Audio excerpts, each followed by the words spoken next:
नमस्कार, मैं गायत्री व्यास। गणतंत्र दिवस की आप सभी को बहुत बहुत शुभकामनाएं।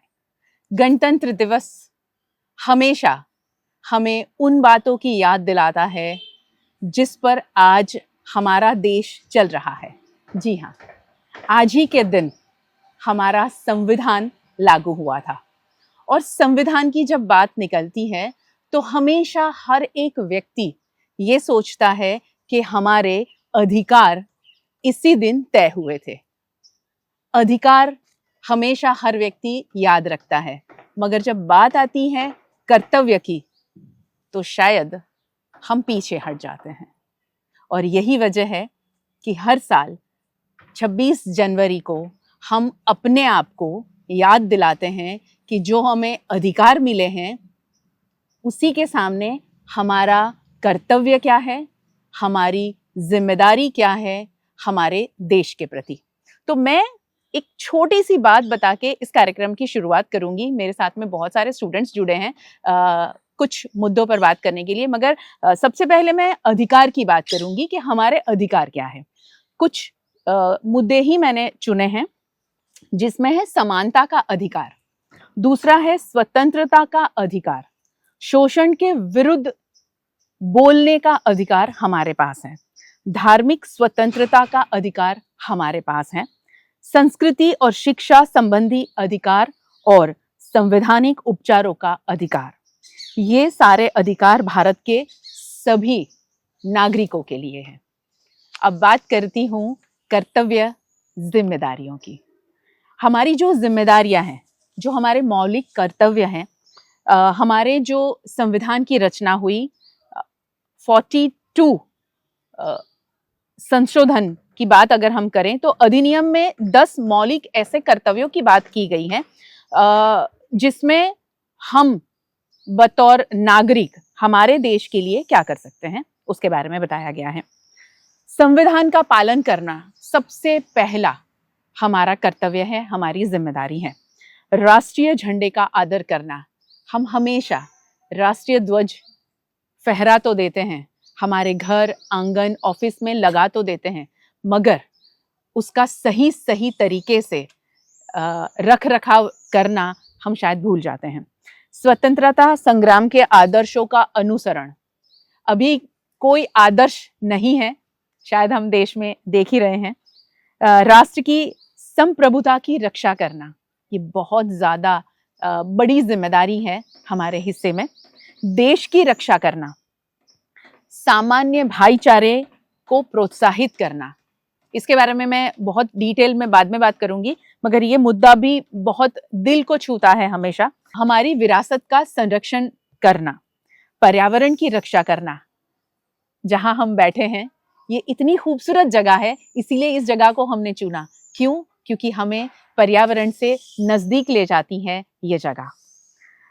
वैज्ञानिक रुचि का विकास और सार्वजनिक संपत्ति की हिफाजत और सार्वजनिक जीवन में उन सभी चीजों का, उन सभी मुद्दों पर उसके रखरखाव और उसको हमेशा उसको फॉलो करना, उसके प्रति हम अपने आप को जागरूक रखें और हमारे इर्द गिर्द सभी को जागरूक करें। ये सारी जो बातें हैं वो हमारी जिम्मेदारियों में आती हैं, मगर शायद हम कभी कभी ये चीजें भूल जाते हैं। जैसे इस बार का जो 76वां गणतंत्र दिवस जब हम आज मना रहे हैं, तो इस बार जो थीम दिया गया है वो थीम भी बहुत जरूरी है आप सबको जानना, हम सबको जानना कि इस बार का जो थीम है वो है स्वर्णिम भारत विकास के साथ विरासत।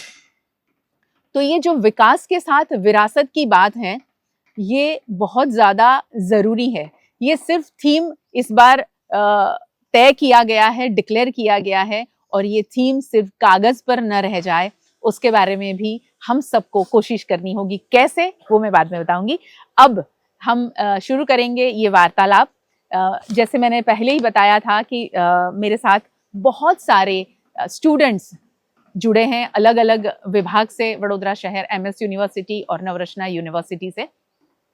तो सबसे पहले आप सबका बहुत स्वागत है और आप सभी को गणतंत्र दिवस की बहुत बहुत शुभकामनाएं। Thank you. आपसे शुरू करते हैं कि संविधान को जानना क्यों जरूरी है। नमस्ते, मेरा नाम खेवना भगत है, लॉ फैकल्टी से हूँ। संविधान को जानना ज़रूरी इसलिए है क्योंकि इस ज़माने में बहुत सारी जो चीज़ें हो रही है, एक आम नागरिक को जानना ज़रूरी है कि उसके अधिकार क्या है, उसके कर्तव्य क्या है और हमारी जो गवर्नमेंट काम कर रही है वो कैसे कर रही है। हमारा संविधान एक आम व्यक्ति से लेकर पूरे गवर्नमेंट तक, हमारे प्रेसिडेंट तक पूरी हर बात का ध्यान रख रहा है। हमको बता रहा है कि हमारी ज़िंदगी कैसे विस्तार करनी है और हमें सुरक्षा कैसे देनी है। जी हमारे आंतरिक सुरक्षा के साथ-साथ हमारे पूरे देश की सुरक्षा भी ज़रूरी है। जी तो इस सभी कारणों को जानने के लिए हमें संविधान को पहले जानना पड़ेगा, जिससे कि हम आगे बढ़ सकें और खुद की और देश की सेवा कर सकें और सम्मान कर सकें। देश की सेवा कर सकें और सम्मान कर सकें, ये बहुत अहम बात बताई। आप क्या कहेंगे, संविधान को जानना क्यों जरूरी है? संविधान को जानना इसलिए ज़रूरी है क्योंकि संविधान हमें हमारे अधिकार, हमारे कर्तव्य सभी दिखाता है। संविधान में युवाओं को भी बहुत सारे कर्तव्य करने चाहिए। जैसे कि एजुकेशन है, सभी लोगों को एजुकेशन ज़रूरी है। फिर इक्वालिटी, सबसे बड़ी बात संविधान की ये है कि सबको समानता एक बहुत बड़ा मुद्दा है कि वो चाहे जाति हो या क्षेत्र हो या फिर कोई भी जेंडर इक्वालिटी हो, हमें सबको समान रहना चाहिए और ये हमें संविधान सिखाता है। और मैक्सिमम लोग युवाओं को संविधान के बारे में इसलिए जानना चाहिए ताकि वो एक देश की सेवा कर सके। जैसा बहन ने कहा कि संविधान एक सामान्य नागरिक से लेकर प्रधानमंत्री और राष्ट्रपति को भी पावर देता है और हमें हमारे जितने भी गवर्नमेंट है उसको पावर देता है ताकि वो हमारी सेवा कर सके। तो हमें संविधान इसलिए जानना चाहिए और संविधान को सभी जगह पे हमें प्रचार करना चाहिए उसका। आप क्या कहोगे? संविधान को जानने से पहले संविधान प्राप्त करने में हमें बड़ी कठिनाइयाँ आई है, बहुत ये हम ज़्यादा। सब जानते हैं। हमारे जो शहीद थे, वो कोई चीज़ के लिए नहीं लड़े। इंग्लिश में एक कोट है कि our freedom fighters have fought for nothing but for the संपूर्ण स्वराज। वो संपूर्ण स्वराज के लिए लड़े हैं, ठीक है? तो संविधान कोई भी चीज़ ईज़िली हमें नहीं मिली है, हमने छीना है, हमने लड़ा है। तो संविधान को जानने से पहले संविधान का महत्व हम समझ जाएं और उसके बाद किसी चीज़ का अगर महत्व समझ लेते हैं ना, तो उसको जानने की अनुरुचि अपने आप हो जाती है कि यार ये ऐसे नहीं मिला है। फ्रीडम फ्रीडम सबको बहुत पसंद है, जी लेकिन फ्रीडम मिली कैसे? हम आज बोल पा रहे हैं right to life, right to speak, right to equality, everything is there, सब कुछ यहाँ पर है। हमें समानता चाहिए, तो वो समानता, वो फ्रीडम हमें ऐसे नहीं मिली है।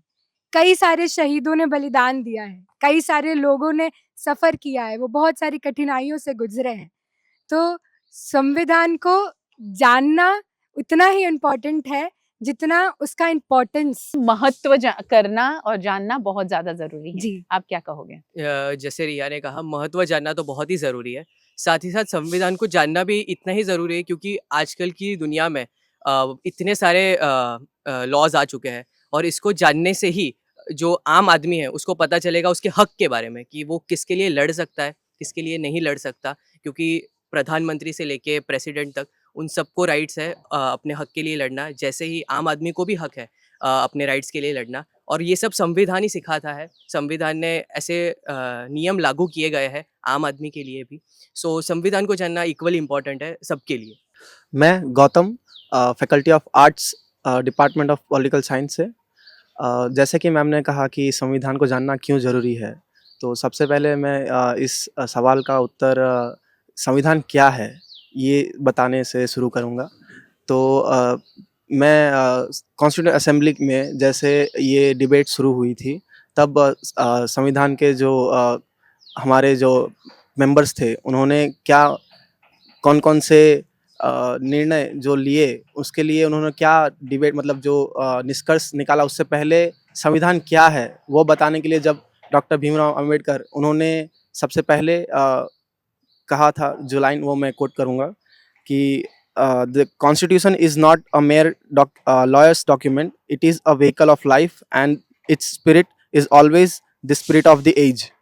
तो इससे मैं जो इन्फरेंस अभी के लिए निकालना चाहूँगा कि ये हम जानने की ज़रूरत इससे आती है कि संविधान क्या है। अगर हम वो जानेंगे तो संविधान एक जीवंत डॉक्यूमेंट है, मतलब कि वो हमेशा इवॉल्व हो रहा है और समय के साथ बदल रहा है। तो फिर अगर हम इस समय में जी रहे हैं तो उसका महत्व क्या है, तो वो हमें संविधान खुद बताता है। अगर जैसे कि हम उसके मूल्यों को देखें, वो मूल्यों हमने बहुत ही जैसे कि हमारी बहन ने बताया कि हमने हमारी जो स्वतंत्रता के लिए हमने जो लड़ा और उसके परिणाम रूप हमें जो संविधान मिला है, कॉन्स्टिट्यूएंट असेंबली के जो भी मेंबर्स उन्होंने जो अपना समय और जो भी एफर्ट्स उन्होंने जो लगाए लगाए थे। और उसका निष्कर्ष है संविधान।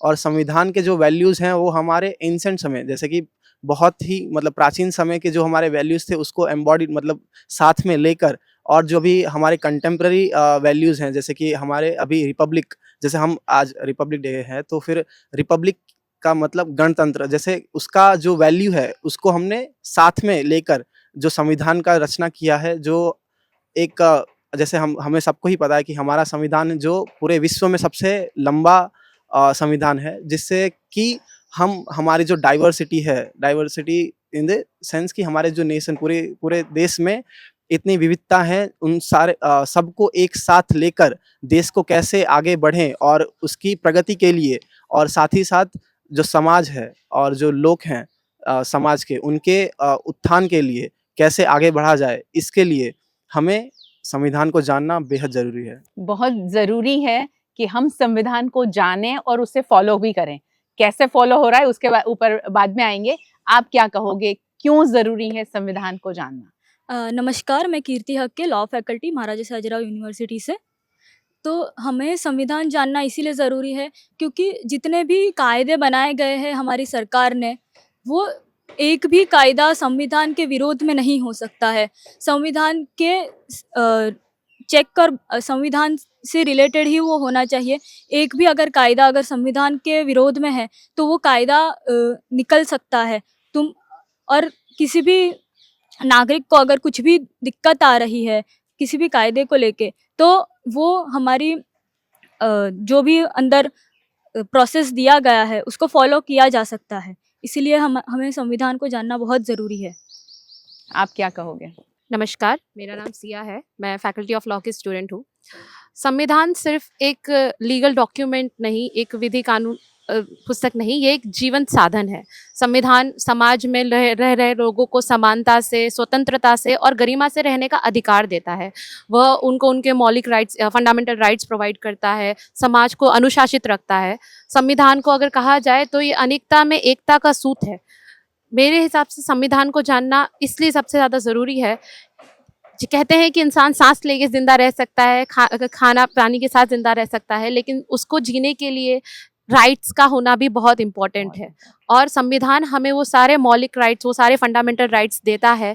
तो अगर हम उसे समझेंगे तो हम हमारे जीवन को और बेहतर से बेहतर बना पाएंगे। हम अपने अधिकारों के लिए खड़े हो पाएंगे। हम उन चीज़ों के लिए बोल पाएंगे जो हमें लगता है कि गलत है। और जब अधिकार मिलते हैं तो हमारी जिम्मेदारियां निभाने का हमें जोश आता है। तो ये जो अधिकार हमें मिला है उसको निभाने के लिए भी हमें बहुत ज़्यादा सक्षम हमेशा रहना पड़ेगा। आप क्या कहोगे, क्यों ज़रूरी है संविधान जानना? नमस्ते, सहज बलानी। जैसा कि सबने बताया कि संविधान हमें हमारे मौलिक अधिकार देता है। जी। बहन ने कहा कि सांस ले सकते हैं, खाना खा सकते हैं, लेकिन हमारे अधिकार जो है वो हमें संविधान देता है। जी। तो मैं ये कहना चाहता हूँ कि अधिकार संविधान देता है तो साथ में ड्यूटीज क्या है, हमारा इस देश के प्रति कर्तव्य क्या है, ये भी हमें संविधान सिखाता है। आज देश की जनसंख्या 140 करोड़ है, लेकिन देश के लोगों की मुसीबतें, समस्याएं 1040 करोड़ है।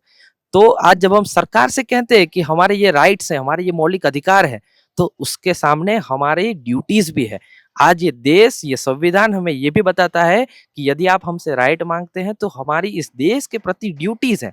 आज समाज के अंदर सब लोग जाति, मत, पंथ, रंग के आधार पर बटे हुए हैं। सब लोग जातिवाद का हम देखें कि आज भी कई गांव ऐसे हैं कि जहां पर जातिवाद है, रंग के आधार पर लोग बटे हैं। लेकिन इसके साथ मुझे ये भी याद आता है कि हमारे देश के अंदर एक बहुत ही बढ़िया लाइन है कि विविधता में एकता है भारत की विशेषता। तो यही तो है, भारत की यही विशेषता है कि अगर विविधता है तो एकता भी है, हम सब एक हैं। और यही चीजें हमें संविधान सिखाता है कि हमारे मौलिक अधिकार भी है और हमारे कर्तव्य भी है। जी। धन्यवाद। आप क्या कहोगे? नमस्ते, अमित तुषार भाई रामी नाम है मेरा।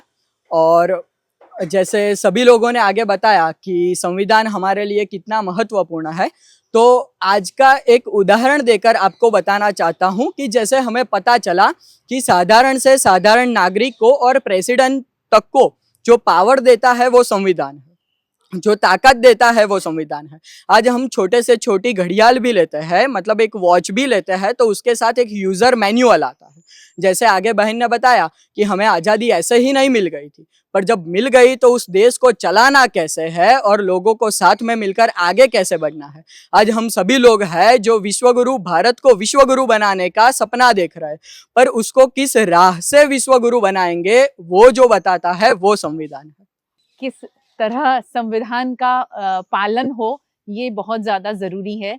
और अब जो मेरा सवाल है वो वहीं से शुरू करते हैं। जैसे पालन की बात की आपने, तो अभी जो मौजूदा सरकार है उनकी ओर से संविधान का पालन किस तरह से हो रहा है? क्या सही तरीके से हो रहा है? पब्लिक संविधान का पालन कैसे करती है उसके बारे में मैं बाद में आऊंगी, प्रजा क्या करती है उसके बारे में मैं बाद में आऊंगी, मगर अभी मौजूदा सरकार की हम बात करें तो कैसे पालन हो रहा है संविधान में? जितनी भी बातें हमारे लिए लिखी गई है उसके बारे में कुछ बताइए। आपसे ही शुरू करते हैं। मैं इस बारे में यही कहना चाहूँगा कि जो मौजूदा सरकार है वो पूरा प्रयत्न कर रही है कि संविधान का सही तरह से इम्प्लीमेंटेशन किया जाए। अभी हम सब जानते हैं कि कोई पूर्णतः स्वच्छ नहीं हो सकता, पर जो सरकार है वो पूरी तरह से प्रयत्न कर रही है। और जैसे भाई ने आगे बताया कि उसके सामने हमारी कुछ ड्यूटीज़ भी है, तो जब हम अपना कर्तव्य पालन सही तरीके से करना स्टार्ट कर देंगे, शुरू कर देंगे, तब सरकार भी अपने कार्य को सरलता से आगे बढ़ा पाएगी। जैसे आपने कहा कि सरकार पूरी कोशिश कर रही है, मैं ये जानना चाहती हूँ कि अधिकार, संविधान में हमारे अधिकार के बारे में बात हुई है और उसके बाद में बात हुई है हमारे लिए, यानी प्रजा के लिए, प्रजा की जिम्मेदारियां क्या है। तो पहले हम बात करें अधिकार की, कि सरकार को जो हमें अधिकार देने चाहिए, जो संविधान में लिखे हैं, उस हिसाब से क्या प्रजा को मिल रहे हैं? जी बिल्कुल, मैं ये कहना चाहता हूँ कि आज अगर कहीं पे भी हमें कोई प्रश्न खड़ा होता है तो सरकार ने हमें ये अधिकार दिया है, संविधान ने हमें ये अधिकार दिया है कि आप किसी भी गवर्नमेंट ऑफिस में जाकर कह सकते हैं कि मुझे ये चीजें जाननी है। तो राइट टू मतलब राइट है हमारे पास कि आज हम सरकार को प्रश्न कर सकते हैं कि आप जिस तरीके से काम कर रहे हैं तो मुझे बताइए कि आप सरकार कैसे काम कर रही है। तो आज हम किसी भी गवर्नमेंट ऑफिस में जाकर के पूछ सकते हैं कि सरकार किस तरीके से काम कर रही है, क्या मौलिक हमारे जो अधिकार है वो हमें आज सरकार दे रही है। हमारे अधिकार में ये कहा गया है कि जैसे हमारी जिम्मेदारी है पर्यावरण का रक्षण करना, उसी के सामने हमें हमारा अधिकार है कि हमें हमारा स्वास्थ्य जो है उसके रख रखाव के लिए सरकार हमारे लिए कुछ ऐसे नियम बनाए, कुछ ऐसी सुविधा दे। तो क्या आपको लगता है वो सुविधा सारी मिल रही है? देखिए, अगर हर चीज़ का पालन हो जाए तो हम एक आइडियल स्टेट में कहलाएंगे, जिससे भारत अभी बहुत दूर है। सरकार अपनी ओर से पूरी कोशिश कर रही है। अगर करंट गवर्नमेंट सिनेरियोस की मैं बात करूं, सरकार अपनी ओर से सारी कोशिश कर रही है। वो लगातार ऐसी गतिविधियों में जा रही है जिससे हम तक वो सारी हेल्थ केयर फैसिलिटी जिसके बारे में आपने कहा वो हम तक पहुँचे।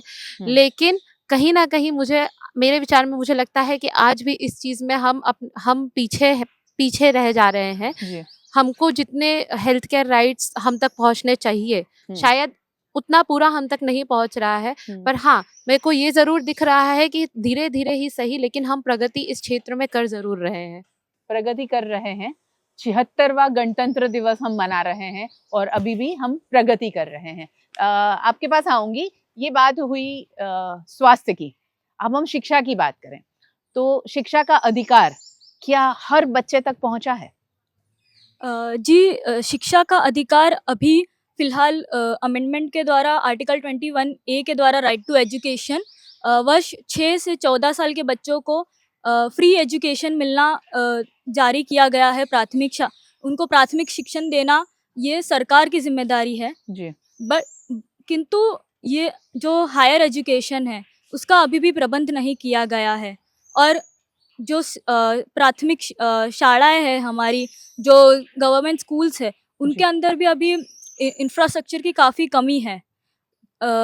जैसे शिक्षक होने चाहिए, जो उनको सुविधाएं मिलनी चाहिए वो भी मिलनी बाकी है। लेकिन अभी प्रगति तो कर रहे हैं, बट इसमें लोगों का भी सहायता ज़रूरी है। जो काफ़ी अनुभव वाले शिक्षक हैं, उनको भी इसमें साथ देना चाहिए गवर्नमेंट का कि हम इस स्कूल्स में पढ़ाएँगे, ऐसा। कृषि प्रधान देश है हमारा और किसानों के लिए संविधान में बहुत ज़्यादा उनको अधिकार दिए गए हैं। तो क्या वाक़ई उनको वो अधिकार मिल रहे हैं या अभी भी वो वंचित हैं? अगर किसान की बात करें तो अन्नदाता जो हम आज से नहीं जैसे ही हम स्वतंत्र हुए थे जी। तभी से अगर देखें तो अन्नदाता के लिए जो हमें रिस्पेक्ट मतलब सम्मान के लिए जो प्रावधान उनके लिए हमने संविधान में किए थे कि जो आम नागरिक है उनके लिए भी, और अगर जो खेती प्रधान मतलब हमारा देश खेती प्रधान देश है, साथ ही जो किसान है उनके जो अधिकार हैं वो सीमित इस जगह इकोनॉमिक जो कहते हैं कि हमारे इकोनॉमिक वे ऑफ जो लिविंग अभी भी है वो उतना मतलब अगर रिसेंटली अगर जैसे कि हमने लास्ट 5 साल में अगर पिछले 5 वर्षों में अगर देखें तो हमने देखा है कि किसान आंदोलन बहुत एक बड़ा मुद्दा बना है, और उसका कारण भी ये है कि जब हम देखते हैं कि अंतर्राष्ट्रीय जगह पर जैसे कि WTO जहां हमें हमारे जो ऑब्लिगेशंस हैं as a member of WTO, तो जी। वहाँ जो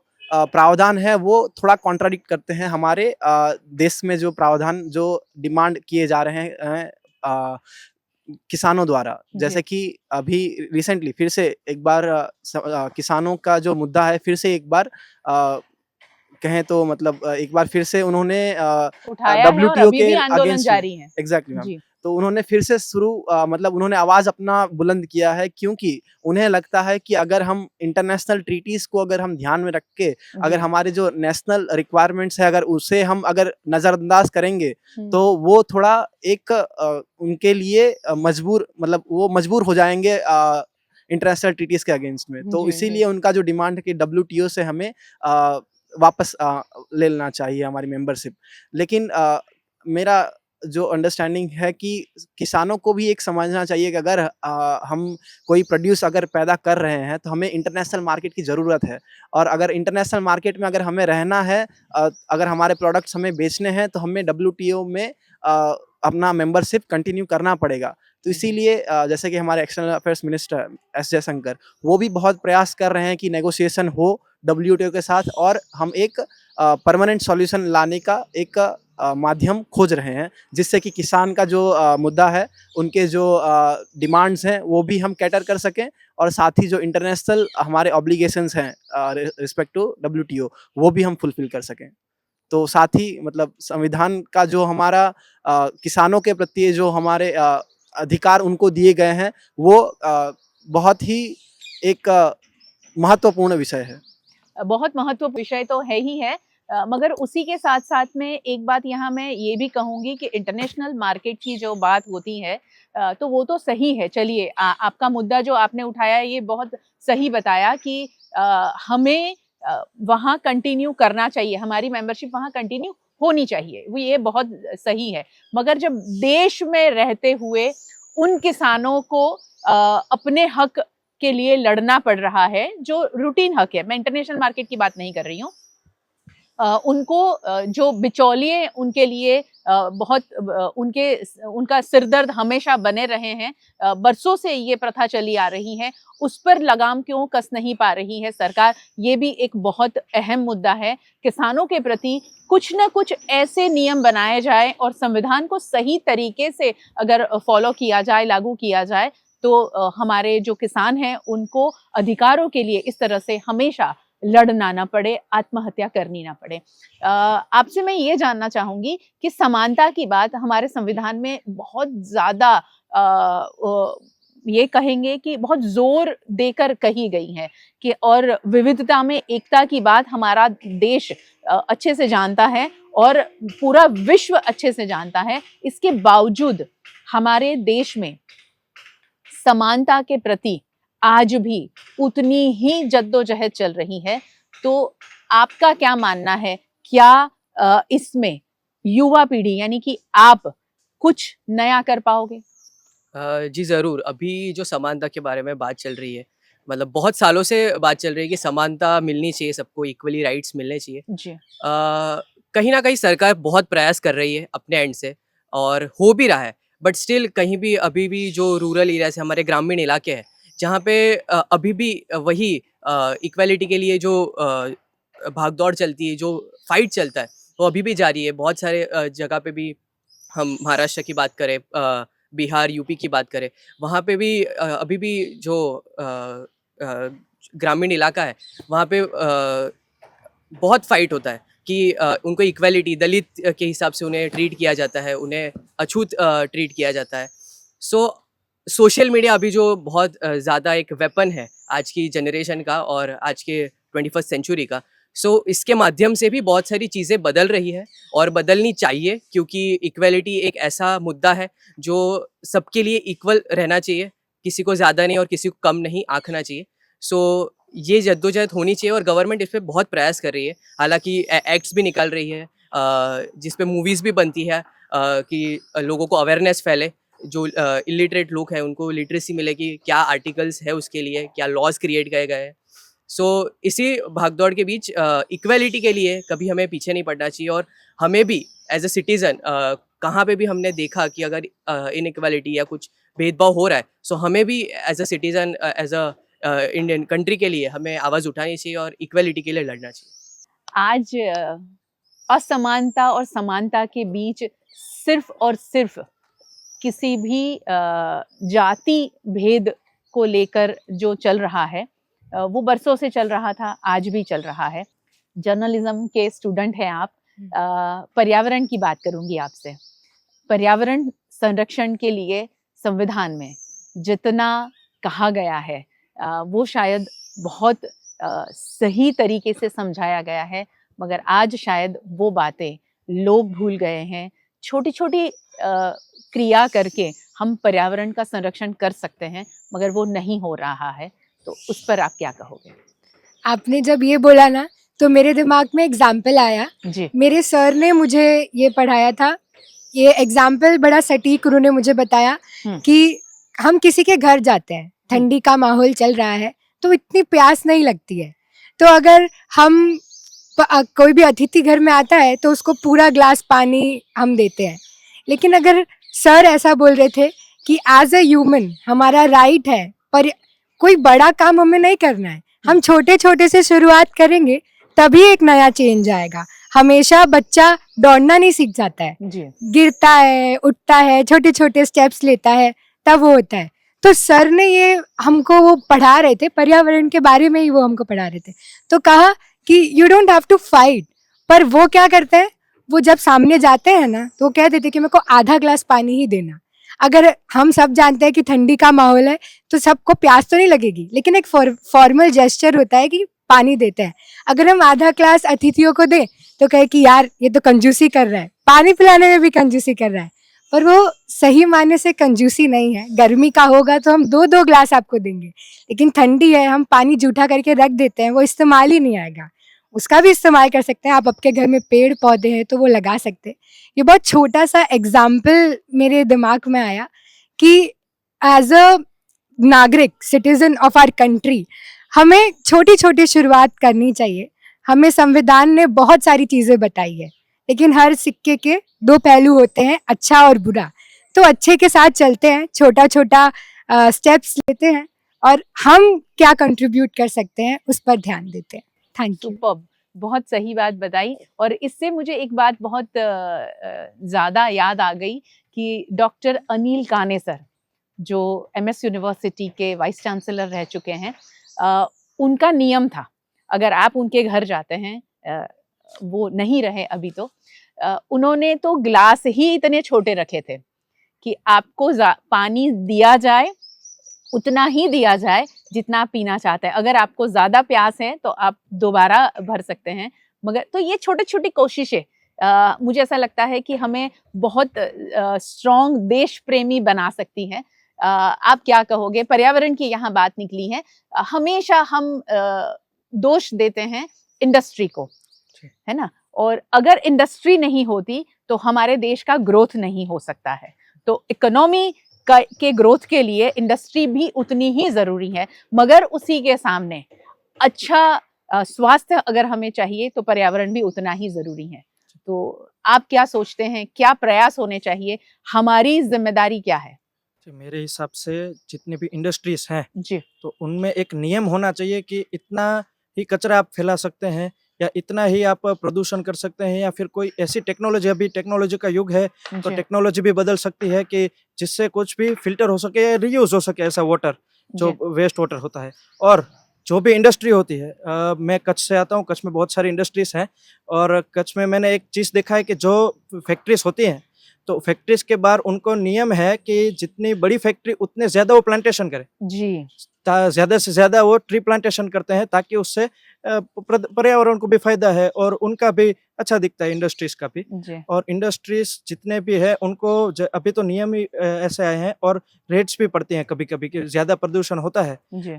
आगरा में आपको एक एग्जांपल देता हूँ कि आगरा है ताजमहल, तो ताजमहल का जो व्हाइट मार्बल था वो थोड़ा थोड़ा पीला पड़ रहा था, पीला पड़ तो रहा है। उसके कारण एमसी मेहता एक बहुत बड़े एनवायरमेंटल लॉयर थे, जी। तो उन्होंने सुप्रीम कोर्ट में पिटीशन डाला और उसकी वजह से वो एरिया एनवायरमेंटल एरिया बन गया जिससे इंडस्ट्री है ही नहीं, वो नो इंडस्ट्रियल जोन है। तो ऐसे ऐसे छोटे छोटे इनिशिएटिव जिससे पर्यावरण भी बच सकता है और इंडस्ट्री भी सेफ हो सकती है, ऐसा हो सकता है। आपसे एक नए दूसरे सवाल की शुरुआत करती हूँ कि संविधान हमें नागरिक बनाता है, जैसे हमने शुरू में ही बात की है ना, तो अच्छा नागरिक कौन, किसे मानते हैं अच्छा नागरिक? आप सबसे सवाल है, एक के बाद एक मुझे इस सवाल का जवाब दें। एक अच्छा नागरिक वो होता है कि जिसे अपनी चीज़ें पता होती है, जी। कि जैसे अपने अधिकार पता है, उसे अपने कर्तव्य पता है और वो अपने अधिकार और अपने कर्तव्यों का पालन करता है। किस क्योंकि तरह से पालन करता हो? जैसे कि आप और मैं हैं, ठीक है, मैं लॉ स्टूडेंट हूँ तो मुझे पता है कि मेरे अधिकार क्या है, कि मेरे कर्तव्य क्या है। जी। पर अगर मैं एज अ लॉ स्टूडेंट किसी और के पास जाऊँ और उन्हें बताऊँ कि ये आपके अधिकार है, ठीक है, तो मैं अपना कर्तव्य भी निभा रही हूँ कि दूसरों को जागरूक कर रही हूँ कि ऐसा होता है, हमारा देश ऐसे चल रहा है। ऐसे हमारे देश का जो एडमिनिस्ट्रेशन है, हमारा देश के जो फिर नियम है, कानून है, वो जी। सब हम दूसरों को बताएं, तो ये जागरूकता भी फैलेगी और दूसरों के साथ साथ हमें भी ऐसा पता चलेगा कि और हम क्या कर सकते हैं, कि हमारे देश के अंदर सामाजिक और आर्थिक और अन्य विभाग में हम जो भी कुछ कर सके वो हम मिलके कर सकते हैं। तो इसलिए हम एकजुट हुए और अपने आप को जो हम कंट्रीब्यूट कर सकते हैं कुछ भी कॉन्वर्जेशन में वो करें, कि जिसका कुछ ना कुछ नया मिले हम और कुछ ना कुछ हम आगे बढ़े किसी के साथ। जागरूकता फैलाना बहुत ज़्यादा ज़रूरी है। यहाँ एक बात ज़रूर मैं कहना चाहूँगी कि हमारी जो ज़िम्मेदारियाँ हैं और हम में जो एक धीरज होनी चाहिए, ये भी एक बहुत इम्पॉर्टेंट रोल अदा करती हैं बातें। फॉर एग्जाम्पल, हम ट्रैफिक सिग्नल पे खड़े हैं, ट्रैफिक सिग्नल ऑन जैसे होता है कि आपको जाना है, हम अपना व्हीकल स्टार्ट करें, उससे पहले पीछे जो दूसरा व्हीकल है वो हॉर्न बजाने लगते हैं। आप में उतनी धीरज नहीं है? वो बंदा जो है, क्या वो यहाँ पर बसने आ गया है? वो वहाँ बिल्डिंग बनाएगा? उसे भी तो जाना है। थोड़ी सी धीरज रखें। ये भी संविधान में कहा गया है कि आप एक दूसरे का सम्मान करें, क्योंकि हमारे साथ में जो भी लोग हैं हमारे ही देश के बाशिंदे हैं, तो हमें उनका सम्मान करना चाहिए। अगर कोई बुजुर्ग रास्ता क्रॉस कर रहा है, अगर हम रुक नहीं सकते, तो मुझे लगता है इस देश में रहने का अधिकार हमें नहीं है। आपके पास आऊंगी, किसे अच्छा नागरिक समझते हैं आप? अच्छा नागरिक उसे समझ सकते हैं जो अपने अधिकार, और वो क्वालिटी आप में भी है कि नहीं, वो भी बताइएगा। पक्का पक्का। तो जैसे कोई हम सब युवा हैं, जी। तो युवा को जो भी अधिकार है हमारे जी। और कर्तव्य है, तो सबसे पहले अधिकार लेने से पहले तो कर्तव्य हमें पालन करने चाहिए। जी। जैसे अभी एक एनवायरनमेंट का आपने बोला कि पर्यावरण है, तो हम सब इतना भी इनिशिएटिव ले सकते हैं कि चिप्स खा के उसका पैकेट बाहर ना फेंके वो, और साथ में आपने धीरज का बोला कि धीरज रखनी चाहिए, और नॉइस पोल्यूशन का भी है सबसे बड़ा। हॉर्न आप मारते हो गाड़ी में तो नॉइस पोल्यूशन तो होगा ही, बिल्कुल। तो उसके साथ साथ हम युवा वैसे कहते हैं कि युवा धीरज नहीं रखते, हाँ, कि जो धीरज न रखे वही युवा है। हाँ, पर युवाओं को भी धीरज रखनी और सीखनी चाहिए। तो इसके से हमें सबको अधिकार हमें अपने हैं, और कर्तव्य सबसे पहले मेन मुद्दा ये है कि कर्तव्य है वो हमें पालन करने चाहिए। जी। हम भी शायद कर्तव्य से चूक जाए तो खुद को एक बार समझा के दूसरी बार कर्तव्य से न चूके, ऐसा खुद को वादा करना चाहिए। अच्छा नागरिक मेरे लिए ऐसा है, देखिए मानव जो जीवन होता है बड़ी मुश्किल से मिलता है, हम सब जानते हैं, ठीक है। तो हमें एक सेंस ऑफ रिस्पॉन्सिबिलिटी दी गई है, दिमाग दिया गया है कि हम सोचे समझे। Human rights, ethical human rights होती हैं चीज़ें, कि वैल्यूज़ होती हैं, वरना तो हम जानवर जो हैं उनको उनको इतनी समझ नहीं है, तो उनको क्यों ये करा जाता। हम ह्यूमन हैं, हमारे लिए राइट्स बनाए गए हैं। तो अच्छा इंसान, अच्छा नागरिक मेरे लिए ये है जो मानवता को समझे। मानवता ये बहुत बड़ा टॉपिक है, मानवता के मूल्य वो बहुत बड़ा टॉपिक है, लेकिन शॉर्ट में मैं बस ये कहना चाहूँगी जो मानवता के धर्म को समझे, जो कर्म को समझे, क्योंकि हमारा भारत वो है जिसने हितोपदेश और कर्म योग तो सिखाया है, लेकिन खुद कभी अपना और पराया नहीं समझ पाया है। क्या बात है, क्या Thank बात you. है। बहुत सही बताया कि पहले नागरिक बनने से पहले इंसानियत को पैदा करो, तभी अच्छे नागरिक आप बन पाओगे। सो अच्छे नागरिक का स्टार्टिंग जी सबसे पहले खुद से ही करना चाहिए। जी हर बार हम आजकल देखते हैं कि लोग गवर्नमेंट को ज़्यादा कोसते हैं कि गवर्नमेंट के हिसाब से कोई भी गवर्नमेंट हो जाए, कि कांग्रेस है, बीजेपी है, कि इनकी वजह से ये हो रहा है, ये थे तब ये हो रहा था। बट स्टिल हम शुरुआत करेंगे एक हमारी ड्यूटी का, हम जो ड्यूटी हमें निभानी एज अ नागरिक, as a citizen of India, responsible citizen. So हम जो स्टार्ट करेंगे उसके बाद ही परिवर्तन दिखेगा। जी परिवर्तन का हमें आश्चर्य होगा कि हाँ हो रहा है, कुछ ना कुछ नया हो रहा है। फिर वो लुकआउट अलग है, गवर्नमेंट कर रही है नहीं कर रही, बट स्टार्टिंग जो करना है वो हमसे करना है। और जो भी हमारे फंडामेंटल ड्यूटीज़ है, स्वच्छता रखना, नॉइज़ पॉल्यूशन नहीं क्रिएट करना, जो बुजुर्ग लोग हैं उनका साथ देना, इक्वलिटी के लिए लड़ना, सो ये सब हमसे खुद से ही स्टार्ट करना पड़ेगा। और वहीं से पूरी चीज़ आगे बढ़ेगी और प्रोसेस पूरा आगे बढ़ेगा। सही है, खुद से शुरुआत करेंगे तभी हम कहीं पहुंच पाएंगे। ये बात बहुत ज़्यादा ज़रूरी है। आपके लिए सही नागरिक, सच्चा नागरिक कौन है?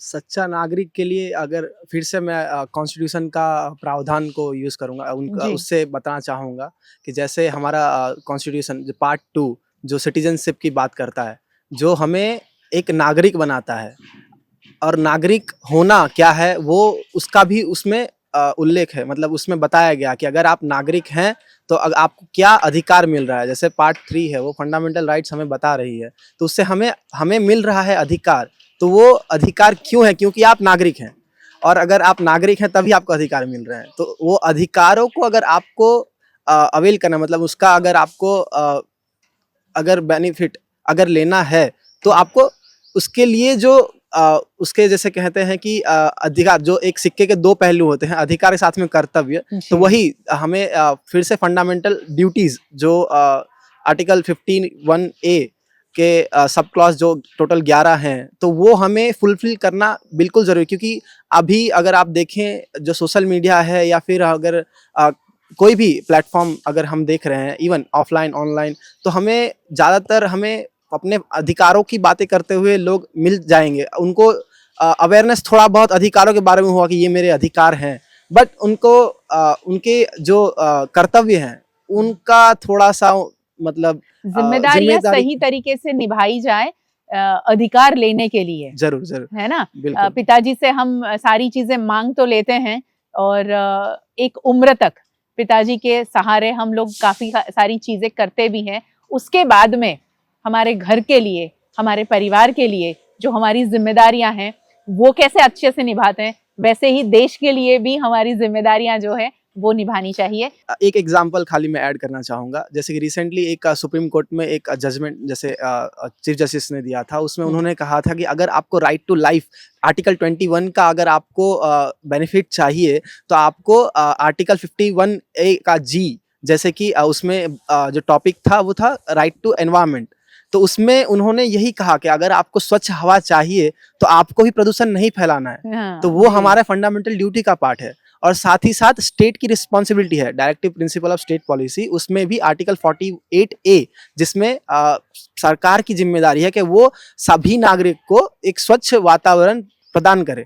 तो यही सुप्रीम कोर्ट के जो डायरेक्शंस है उनमें उन्होंने बैलेंस बनाया है कि अगर एज एन नागरिक अगर एक नागरिक हैं तो आपको फंडामेंटल राइट के साथ में फंडामेंटल ड्यूटीज का भी परफॉर्म करना ही पड़ेगा, तो ही आप उसके लिए एंटाइटल्ड हैं, अदरवाइज आप एंटाइटल्ड नहीं हैं।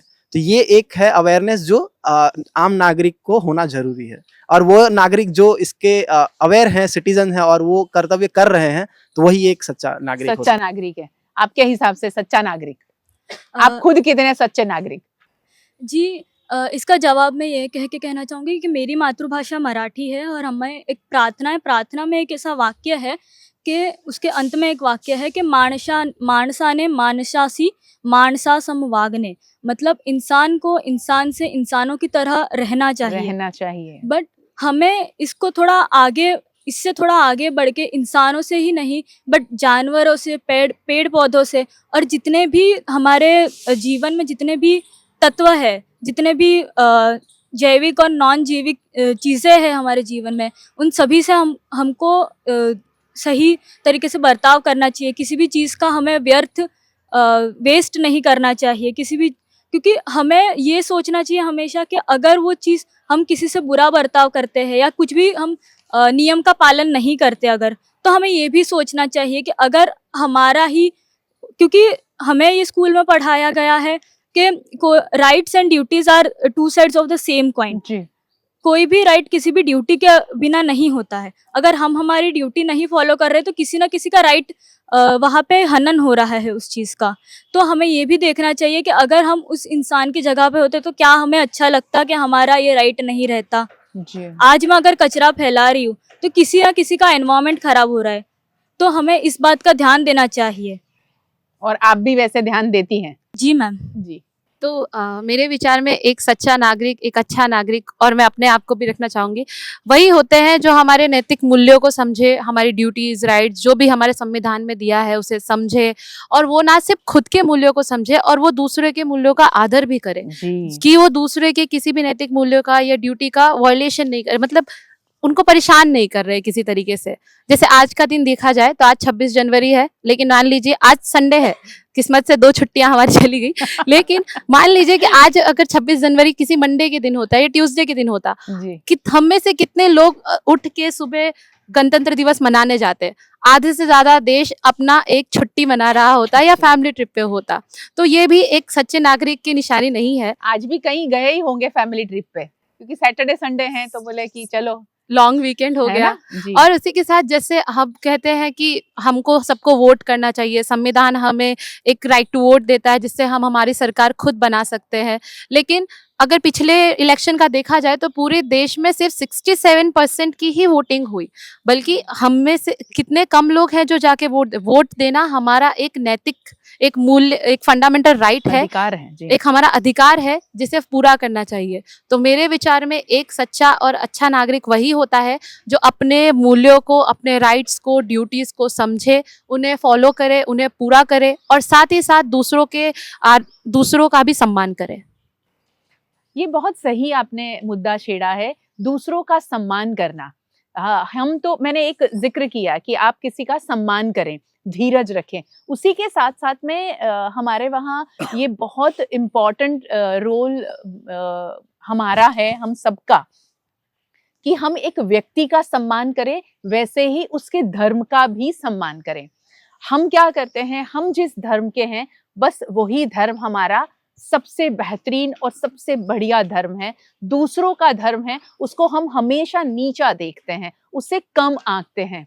ये जो स्वभाव हमारे देश में लोगों का बनता जा रहा है और बढ़ता जा रहा है, उस पर सोचने की, उस पर गौर करने की और ऐसे स्वभाव को मिटाने की बहुत ज़्यादा ज़रूरत है। नहीं तो हमारा देश कैसे पहचाना जाएगा विविधता में एकता के लिए, ये इसके ऊपर सोचने की बहुत ज़्यादा ज़रूरत है।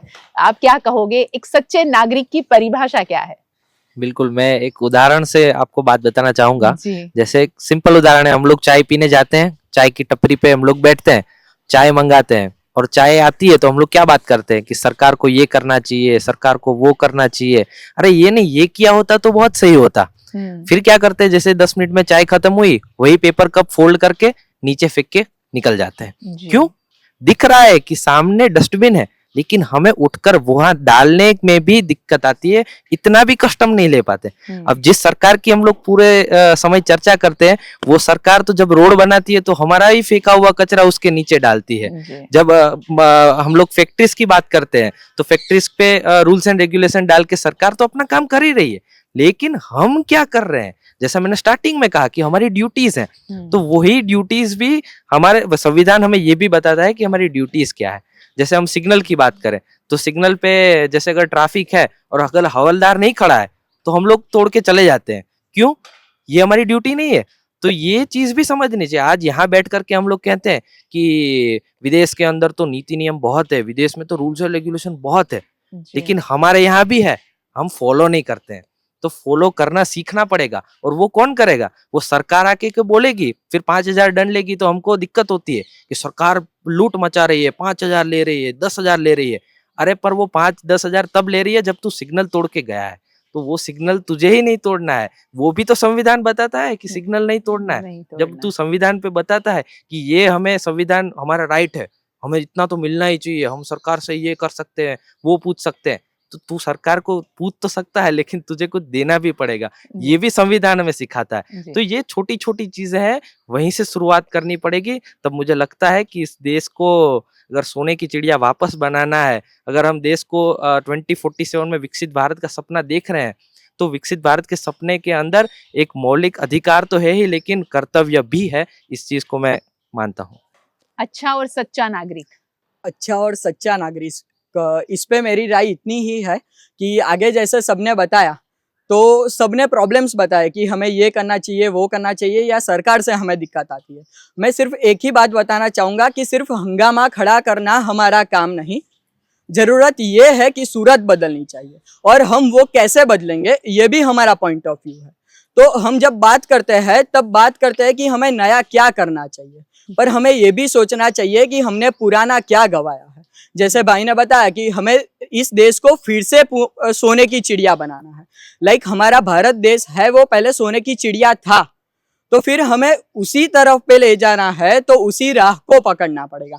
जैसे हमारे शास्त्र बताते हैं कि सम गच्छध्वम संवदध्वम संवो मनाशी जानतम। लाइक हमें सभी को एक साथ में चलना चाहिए, समान विचार वाले होना चाहिए। हम सभी सोच रहे हैं कि भारत को अभी विश्व गुरु बनाना है, पर भारत को विश्व गुरु कैसे बनाएंगे? तो हम सभी बोलते हैं कि कृष्णम वंदे जगत गुरु। तो जो हमारे एथिक्स है, जो हमें बताया गया है, जो हमारा पौराणिक कल्चर है, उसको जैसे हम फॉलो करते जाएंगे तो उसके साथ साथ हम देश को आगे की राह पर भी ले जा सकते। देश को आगे की राह पर ले जा सकेंगे, और उसके लिए हमें क्या करना होगा? हमारी जिम्मेदारियां निभानी है, और उसके सामने फिर हमें हक के लिए बात करनी है। हक के लिए कभी लड़ाई करने की भी जरूरत पड़े तो वो करना है।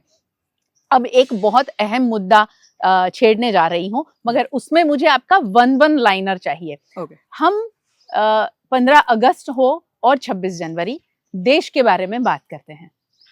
उसके अलावा अगर हम बात करते हैं, और ये भी 15 अगस्त और 26 जनवरी हमारे जैसे मीडिया हाउसेस में बात होती है, और कहीं स्कूल में कोई कार्यक्रम होते हैं तो वहां पर बात होती है। इसके अलावा अगर हम कहें तो रोजमर्रा की जिंदगी में, घरों में देश के प्रति कौन बात करता है? देश के लिए कौन बात करता है? कौन से ऐसे अभिभावक हैं या कौन से ऐसे दादा दादी हैं जो अपने बच्चों के साथ में या आपस में देश के लिए बात करते हैं? कहीं नहीं होता है, होता भी है तो बहुत कम होता है।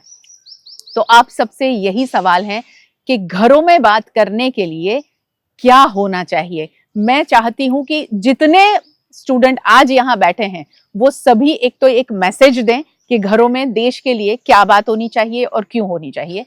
और दूसरी बात कि आप जितने स्टूडेंट यहाँ हैं वो तो आज से ये बात शुरू करेंगे ही करेंगे अपने घरों में, अपने दोस्तों के साथ, अपने नेबर के साथ। ठीक है, आपसे शुरू करते हैं। तो इस बारे में मेरी ये राय है कि हम जब से यहाँ पर चर्चा कर रहे हैं तब से हम यही बात कर रहे हैं कि हमें देश के लिए क्या करना चाहिए। पहली बात है कि हम देश के लिए कुछ करना चाहेंगे तो कुछ कम कर पाएंगे, पर हमें ये सोचना है कि हम हमारी भारत माँ के लिए क्या करना चाहते हैं, क्योंकि हमारे शास्त्र भी हमें यही सिखाते हैं कि जननी जन्मभूमिश्च स्वर्गादपि गरीयसी। माता और मातृभूमि जो है वो स्वर्ग से भी महान है। और जब इस पॉइंट ऑफ व्यू को लेकर हम कार्य करेंगे तो देश के लिए हम 100% सच्चा कार्य कर पाएंगे। और अपनी माँ के बारे में तो सब सोचते हैं, तो जब भारत को हम सही तरीके से दिल से माँ मानना चाहेंगे और जब मानने लगेंगे तब हर घर में भारत की जय जयकार होगी। घर में भारत की जय जयकार होगी। अब भारत के हर घर में भारत के लिए बात की जाए, भारत के मुद्दों पर बात की जाए, कैसे हो सकता है? बिल्कुल, आपने जैसे कहा कि भारत के मुद्दों पर बात होनी चाहिए, तो मुद्दे तो सरकार के हम लोग चर्चा करते ही रहते हैं कि ये वाली सरकार हमें ये दे रही है, ये वाली सरकार हमें वो दे रही है। ये सब चीज़ें तो होती रहेगी, जी। क्योंकि जैसा भाई ने कहा कि भारत माता हमारे लिए सर्वोपरि है।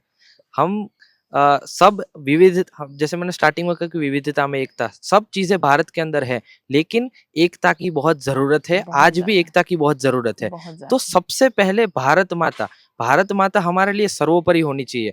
वो है, अगर उसका कोई विरोध कर रहा है तो उसको हटाना चाहिए।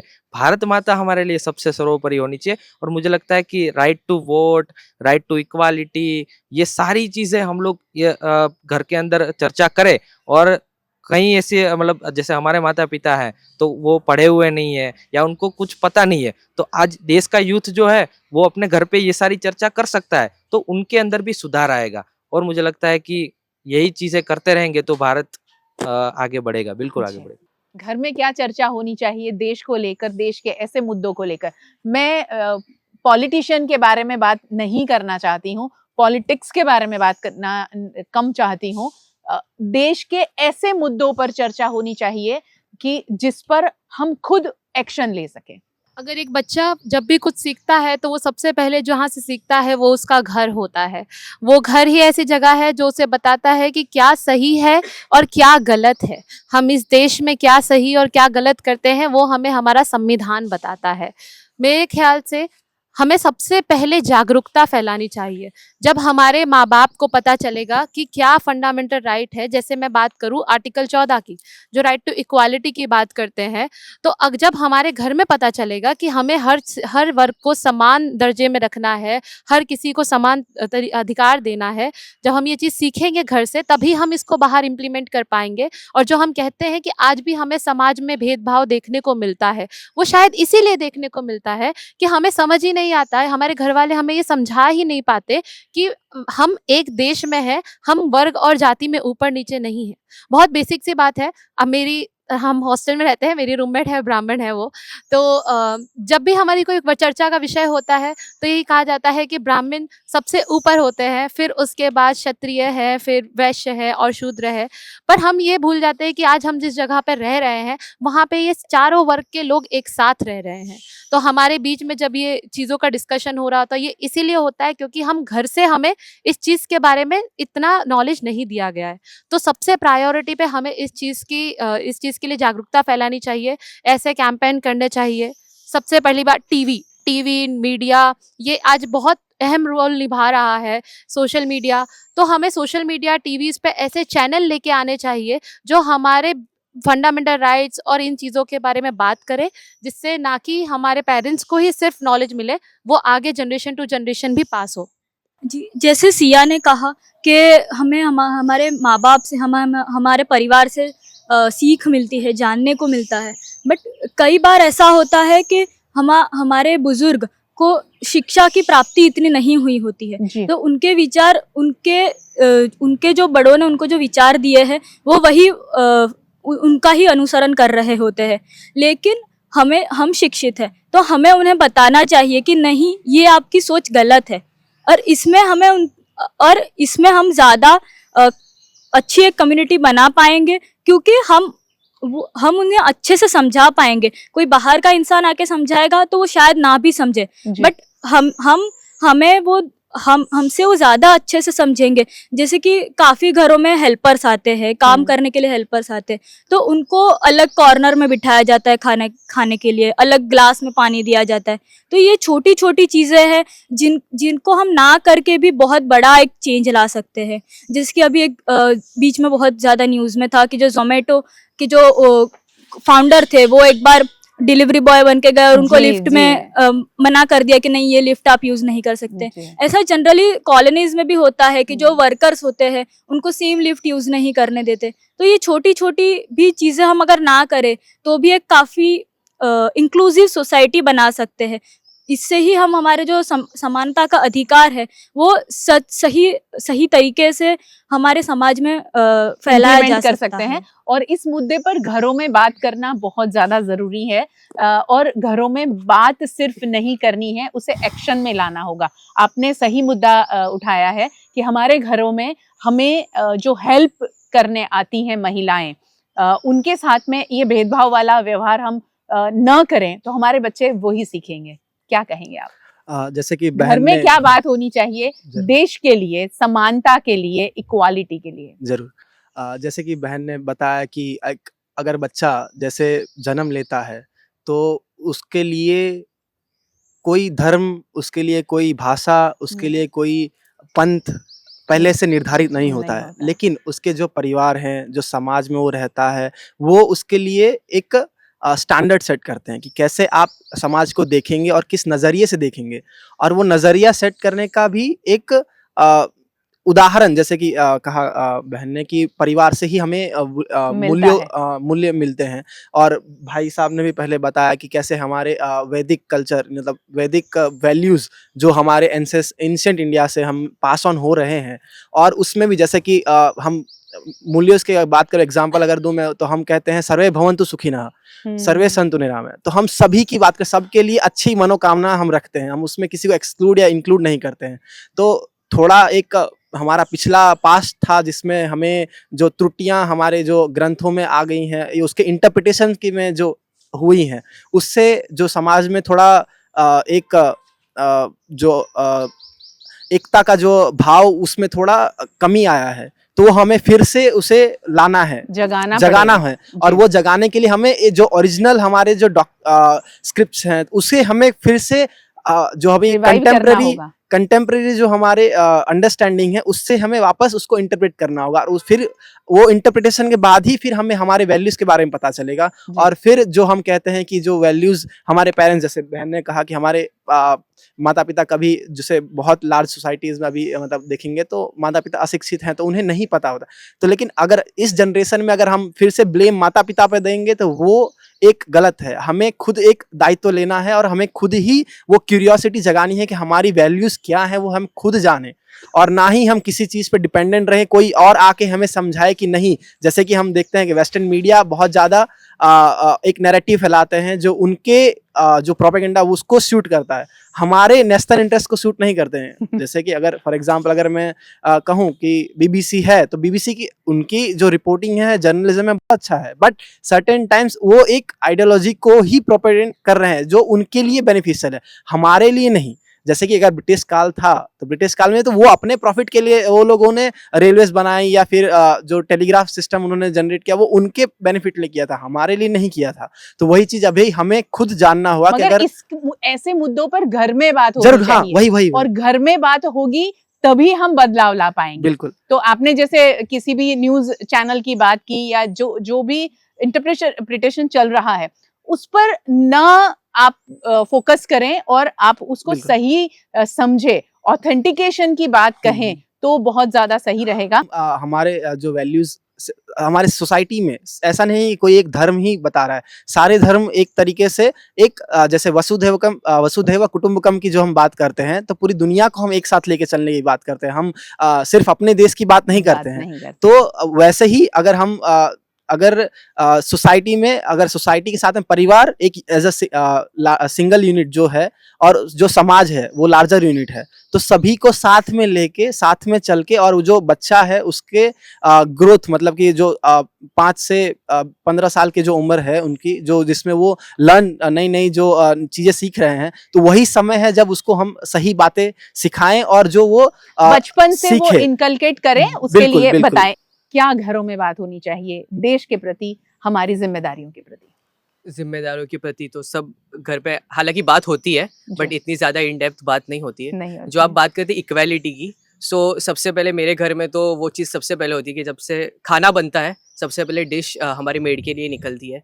सो हमारे घर से तो वो दादी सबसे पहले वो चीज़ करती है। वाह so we are equally balance with each and every people. हम वॉचमैन को भी इतना ही रिस्पेक्ट देते हैं, हमारे जो वेस्ट उठाने जो अंकल आते हैं उनको भी इतना ही रिस्पेक्ट देते हैं। सो ये सब घर से ही आएगा, जी घर पे ये एटमॉस्फेयर होगा, ये माहौल होगा, हमारे गार्डियंस होंगे वो हमको बताएंगे, डिस्कस करेंगे, और हम भी सामने से उनके साथ डिस्कस करेंगे ये सब चीज़ें, तभी इधर से एक प्रोसेस स्टार्ट होगा। और ये हालांकि सब घरों में होना चाहिए, अगर नहीं हो रहा है तो, और सबका आदर और इक्वालिटी में बिलीव करना चाहिए। क्या कहोगे, आपके घर में क्या बात होती है देश के लिए? हाँ, मतलब मैं ये मानती हूँ, अजिंक्या ने सही कहा कि घर से ही शुरुआत होती है, घर में चीज़ें होनी चाहिए। जैसे मेरे घर में भी मैंने बचपन से देखा है कि जो मेरी दादी लोग थे, तो वो लोग सीरियल्स देखते थे, जी। ठीक है? मम्मी पापा के रूल में आते तक मैंने देखा कि दे आर वॉचिंग, कुछ डॉक्यूमेंट्रीज देख रहे हैं, जी कुछ बात कर रहे हैं हमारी गवर्नमेंट को लेके, हमारे संविधान को लेके। तो मेरे दिमाग में शुरू हुआ, अगर आज बच्चा रो रहा है तो हम उसको कार्टून पकड़ा देते हैं, कुछ पकड़ा देते हैं, ठीक है? घर का माहौल ऐसा रखते हैं कि खाते वक्त मेरे को लगता है कि ऐसी 80% जनता है जिनके यहाँ टीवी चलती है, 8 से 10 वाला टाइम होता है, सीरियल्स चल रहे होते हैं, तो घर में ऐसी कोई डॉक्यूमेंट्री लगा देनी चाहिए। बहुत सारे जो लोग हैं मूवीज बना रहे हैं संविधान के ऊपर, गवर्नमेंट्स के ऊपर, जो भी नई नई चीजें आती हैं, हम सब जानते हैं कि उसकी कोई ना कोई मूवी सीरीज नेटफ्लिक्स पर तो बन रही है, वो सब आ जाती है।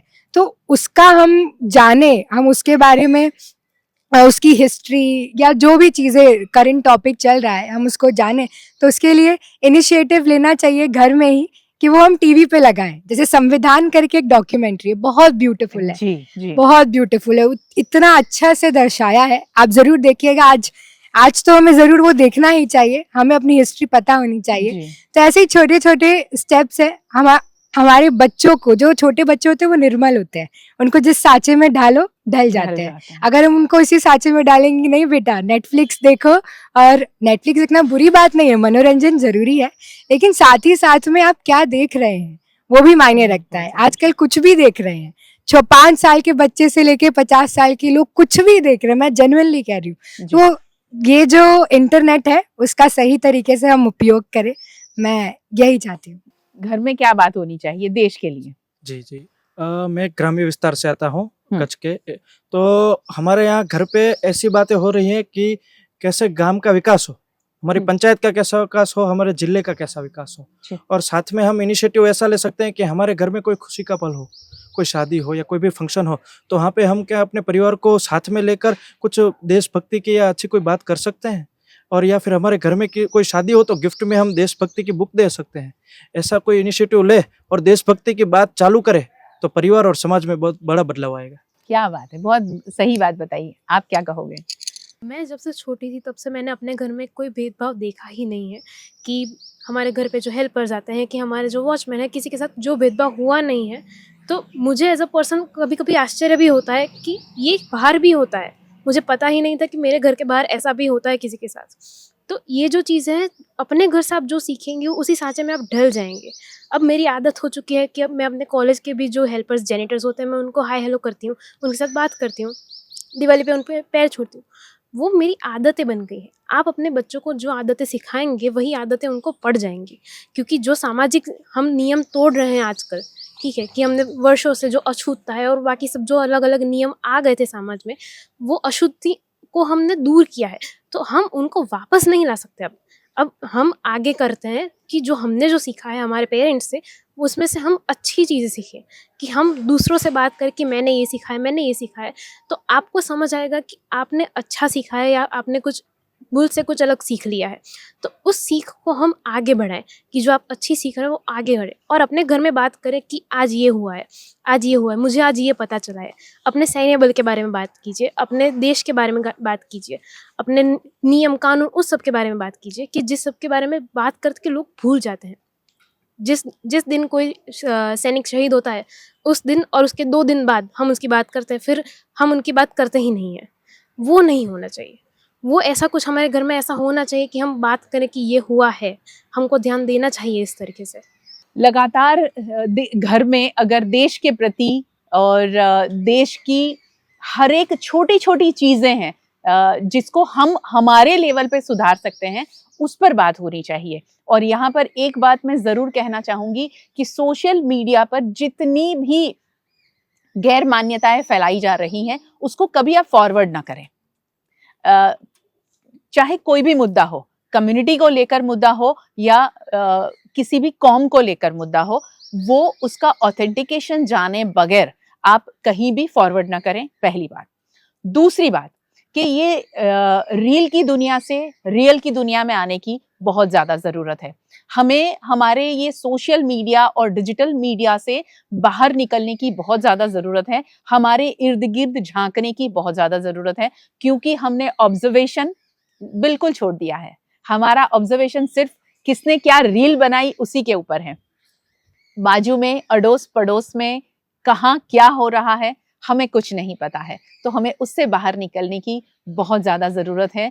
आज जब हम गणतंत्र दिवस मना रहे हैं, मैं मानती हूँ हम बहुत ज़्यादा डिजिटल दुनिया की ओर जा रहे हैं, उसमें गलत भी कुछ भी नहीं है, मगर जहाँ जितनी ज़रूरत है उतना ही आप जाएं आगे। नहीं तो मुझे लगता है कि बहुत ज़्यादा इन चीज़ों का इस्तेमाल सिर्फ हमारी सेहत के लिए नहीं, हमारी आंखों के लिए नहीं, हमारे देश के लिए बहुत बड़ा खतरा बन सकती है। तो आज इस गणतंत्र दिवस पर, 2025 के गणतंत्र दिवस पर अपने आप से, किसी और से नहीं, अपने आप से इतना वादा जरूर करें कि हम देश के प्रति खुद तो जागरूक होंगे, लोगों को जागरूक करेंगे और घर में 5 मिनट सही मगर देश के लिए बात जरूर करेंगे। इतना वादा आज खुद से कीजिए। एक बार फिर वीएनएम परिवार की ओर से आप सभी को गणतंत्र दिवस की ढेरों शुभकामनाएं। आप सबका बहुत बहुत शुक्रिया हमसे जुड़ने के लिए। Thank you so much, thank you. और आप सबका भी बहुत शुक्रिया हमारे साथ जुड़ने के लिए। नमस्कार।